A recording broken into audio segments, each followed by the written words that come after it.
C'est le sexe. Un jour, Dieu me montre une image que les parties génitales d'une femme, c'est la bouche d'un serpent. Eh, est-ce que tu peux reprendre encore une fois? Les parties génitales d'une femme, c'est la bouche d'un serpent quand c'est pratiqué hors mariage. Et tu injectes ta semence dans la bouche d'un serpent. Mais toi, tu ne sais pas que c'est un serpent. Tu ne sais pas que c'est Jézabel.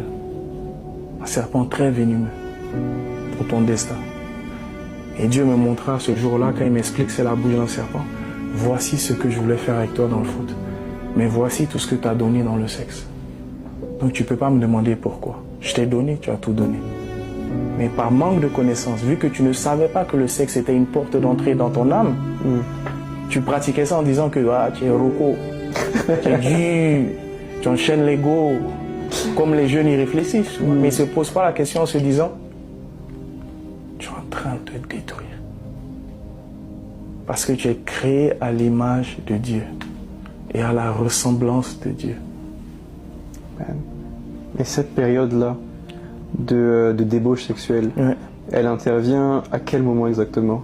Ah ben, très tôt. Très tôt. Très tôt. Je perds ma virginité, j'avais 14 ans. Ok. C'est très tôt. Moi, j'ai jamais fumé, j'ai jamais bu. C'était ça, mon problème. Et ça, c'est du coup... Et ça plus t'es dans le foot. Ouais, là, t'as accès à tout. Donc t'as l'argent, t'as l'image, un peu la gloire. L'image, les femmes, c'est facile. T'es pas vilain. Ouais. C'est facile. Ouais. Mais de tout, hein, je te dis de tout. Hein. Ça va dans des trucs vraiment bizarres et sombres. Mais à cette époque, t'es aveuglé.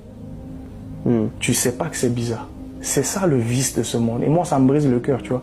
Quand j'en parle, ça me... Je dis, Seigneur, réveille les jeunes. Et réveille même les adultes qui comprennent à quel point ils sont dans une illusion. Quand tu dis des choses bizarres et sombres, c'est-à-dire? Choses bizarres et sombres, c'est dire que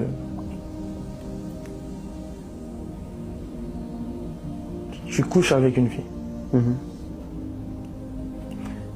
Quand tu couches avec elle, tu te dis que tu as eu juste une relation intime. N'est-ce pas? Mais il y a eu un échange qui s'est passé. Cet échange, elle a pris une partie de toi et toi une partie d'elle. Je te pose une même question. Pourquoi les familles royales, ils choisissent méticuleusement avec qui leurs enfants s'accouplent? Je pense que c'est le hasard. Ils ont compris ce que je te dis là. Tu ne mélanges pas le sang royal avec du n'importe quoi. Mais pourquoi nous qui sommes l'image de Dieu, on mélange le sang qu'on a avec du n'importe quoi? Amen. Tu comprends ce que je dis? Oui. Si tu es créé à l'image de Dieu et quand tu regardes le miroir qui est la Bible et que tu sais que tu es créé à l'image de Dieu, tu ne peux pas te mélanger avec n'importe quoi. Les ténèbres et la lumière ne sont pas compatibles. Mais à cette époque, je ne savais pas. Donc je mélangeais tout ce qui était image de Dieu avec les ténèbres. Je me mélangeais. Jusqu'au jour, je finis un match. Après ce match, il y a un journaliste qui vient et qui me dit qu'il veut faire une interview parce que j'étais en Thaïlande, j'étais en Grèce, t'es encore jeune mais tu as fait beaucoup de pays. Donc les fans veulent te connaître. Moi, je dis, il n'y a pas de souci, tu vois. Il me demande d'échanger les numéros. On échange les numéros. Et à cette époque, mon agent, je lui demande, il y a ce journaliste qui veut me parler, c'est comment? Il dit, tu vas, tu fais l'interview, comme là, comme on est là, mais parle pas. T'es pas content parce que tu joues pas, parce qu'à cette époque, je jouais pas. Parle pas de changer de club, reste concentré sur ton contrat. Donc on fixe le jour, j'arrive au rendez-vous, c'était dans un café posé dans une ville d'Angleterre. J'arrive, je lui serre la main, il me regarde droit dans les yeux, il me dit qu'il n'est pas journaliste. C'est un blanc, c'est pas un noir. Il me dit que lui n'est pas journaliste. Je dis, ouais, mais si vous êtes un agent, un président, je suis pas intéressé, quoi. Il dit non, nous gouvernons ce monde. Et si tu veux faire partir de l'élite, tu dois entrer dans l'élite. Je dis, mais oh. Enfin, moi, à cette époque, je regardais les vidéos YouTube de temps en temps. Tu vas dire, ah, telle personne a vendu son âme, telle personne a fait ci. Mais pendant que ce mec me parle de ça, qu'est-ce que j'entends? La voix de ma mère. Ma mère était très spirituelle, comme je te disais. Et la personne qui est dans la pièce ce soir avec nous peut te dire ça. Il la connaissait mieux que moi. Moi, je l'ai connue que 12 ans. Lui, il l'a connue plus de 40 ans. Et elle me dit, tu peux faire tout ce que tu veux, Khalil, mais ne vends jamais ton âme. Ça, j'avais 9 ans. Fast forward, plusieurs années. J'ai ce mec en face de moi, il me dit ça. C'est la voix de ma mère comme un parapluie. Ne vends pas ton âme. Tu parles, ne vends pas ton âme. Plus il me parle, plus j'entends, ne vends pas ton âme. Donc, pour les mamans parfois qui se disent que ouais, mais je parle à mon enfant, il ne m'écoute pas. Ou le père qui dit je parle à mon enfant, il n'écoute pas. N'oublie pas une chose. Tu es créé à l'image de Dieu.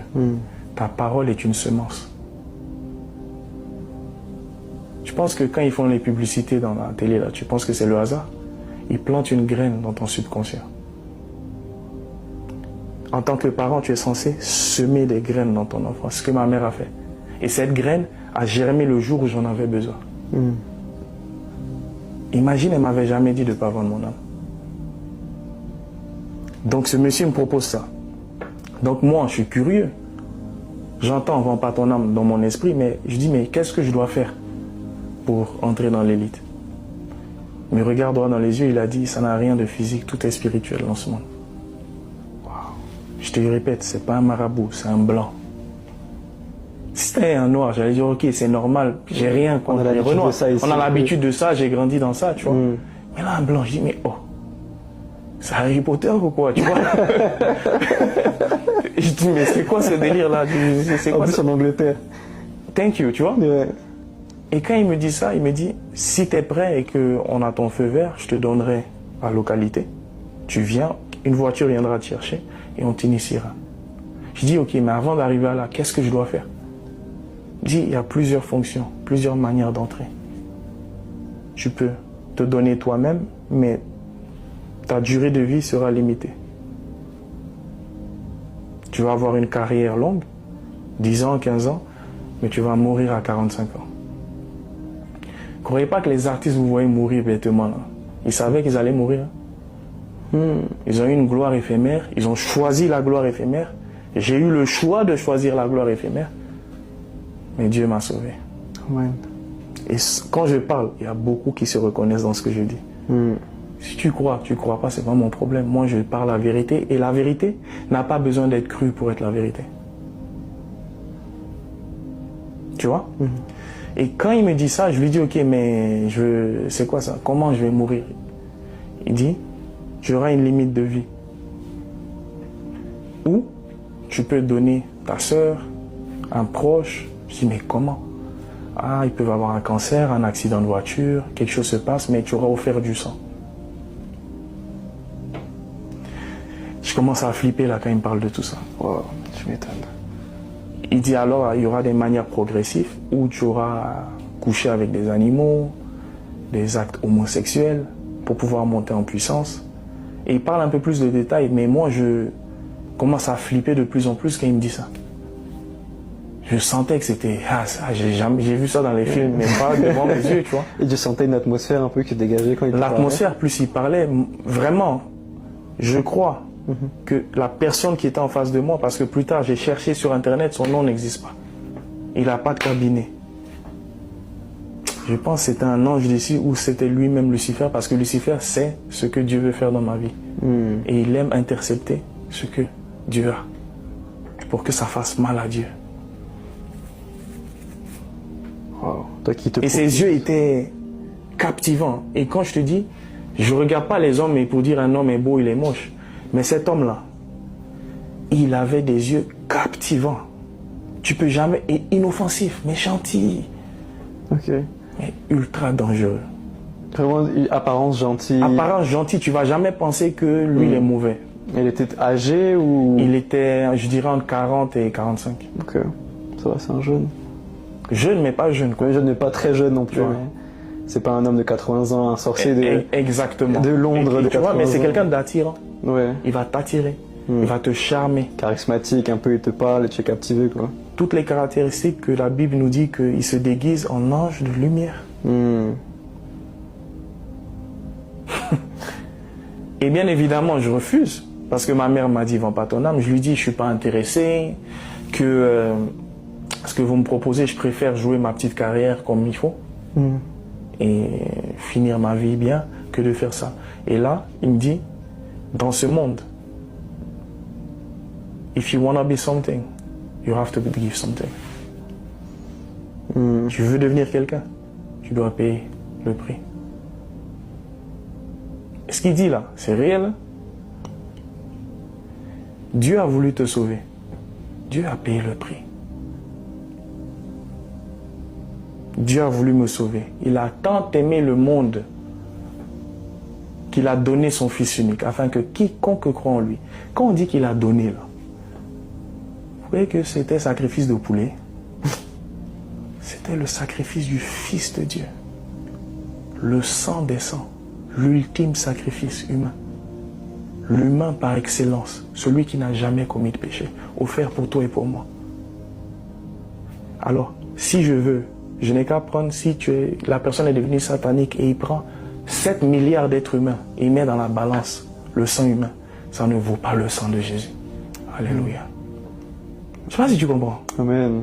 Tu prends tous les humains, tous les animaux, tout le sang que tu peux offrir à Baal, à Lucifer, et tu prends le sang que Yahweh a donné son Fils dans la balance. Il n'y a pas match. Est-ce que tu as un conseil à donner à un jeune qui aspire à devenir footballeur et qui passe par des périodes de réflexion? On lui propose certaines choses, mais il entend la voix de Jésus. Est-ce que tu as un conseil à lui donner là tout de suite? On dirait que tu es un peu prophète. Hein? Parce que ce que tu dis là, cette question, quelqu'un m'a posé ça ce matin. Cette question m'a été posée ce matin. Alors le conseil que j'ai donné ce matin, je le répète. Avant de penser à devenir footballeur, va devant Dieu. Dis, Père, tu m'as créé. Je ne me suis pas créé. Je suis dans ce monde que tu as créé. Que veux-tu que je fasse? Que veux-tu que je devienne? Et je lui ai posé la question. Tu as accepté Jésus? Il dit oui. Tu es esclave de Dieu? Oui. Depuis quand un esclave dit ce qu'il veut à son maître? On est allé dans le dictionnaire, je lui ai fait lire la définition d'un esclave. Et on a beaucoup d'églises aujourd'hui remplies de personnes qui ne sont plus des esclaves pour Dieu. Ils disent à Dieu ce qu'ils veulent. C'est très deep ça. Tu comprends? Oui. Donc, tu veux jouer au foot?